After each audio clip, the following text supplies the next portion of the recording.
చాలామంది ఎవరెస్ట్ ఎక్కుతారు, కానీ ఎక్కేటప్పుడు లైఫ్లో చాలా రిస్కులు ఉంటాయి. అలాంటి రిస్కులన్నీ బిస్కెట్లు తిన్నంత ఈజీగా తినేస్తారు. ఏంటి, అక్కడ మనిషి ప్రాబ్లం ఉంటే ఆ మనిషిని మళ్ళీ కిందకి తీసుకుని రావడం లైఫ్లో ఎవరు చేయరు. అలాంటిది ఫస్ట్ అంటే మనిషిని మళ్ళీ పైనుంచి కిందకి తీసుకుని వచ్చి తనకు చికిత్స చేయించి మళ్ళీ ఎవరెస్ట్ ఎక్కి చేయడం అనేది చాలా ఇంపాసిబుల్, రేర్ కండిషన్. అలాంటిది అచీవ్ చేసిన అన్విష్ వర్మ మీ ముందుకు వచ్చి మిమ్మల్ని ఇన్స్పైర్ చేయడానికి ఎవరు ఉన్నారు?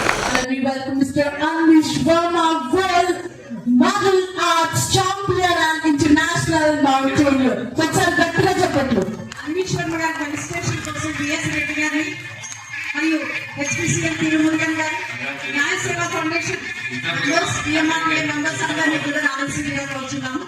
Congratulations to world martial arts champion and international mountaineer, none other than Mr. Anish Verma. Sachai గట్టిగా చెప్పండి.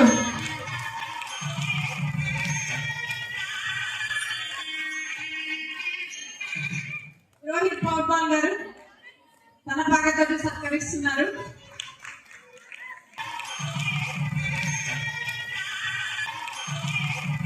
హాయ్ అండి, అందరికీ నమస్కారం. నేను Anvesh Varma. So present youth or చిల్డ్రన్స్కి నేను ఇచ్చే మెసేజ్ ఏంటంటే సెల్ఫ్ బిలీఫ్ ఉండాలి. సెల్ఫ్ బిలీఫ్ ఉంటే ఏదైనా సక్సెస్ అవ్వచ్చు.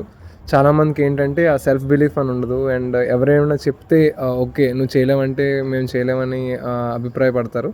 సో అలా కాకుండా మనల్ని మనం నమ్మాలి. అండ్ అలాగే మనకున్న సంకల్ప బలంతో మనం ఏదైనా సాధించవచ్చు. సో ప్రతి ఒక్కరు వాళ్ళని వాళ్ళు నమ్మాలి ఫస్ట్ ఆఫ్ ఆల్ అని చెప్పేసి నేను ఒక మెసేజ్ ఇద్దాం అనుకుంటున్నాను. భారతీయ న్యాయ సేవా ఫౌండేషన్ వాళ్ళకి కంగ్రాచులేషన్స్ అండి. మీరు చేస్తున్న వర్క్ ఏదైతే ఉందో మీ ఫౌండేషన్ వాళ్ళు was speechless and next to the level. ఎందుకంటే ఈరోజు సొసైటీకి ఏదైతే ఇంపార్టెంటో ఈ డ్రగ్ అవేర్నెస్ కానీ మీరు టార్గెట్ చేస్తున్న కమ్యూనిటీస్ కానీ ఇట్స్ వెరీ ఇంపార్టెంట్ ప్రజెంట్ జనరేషన్స్కి.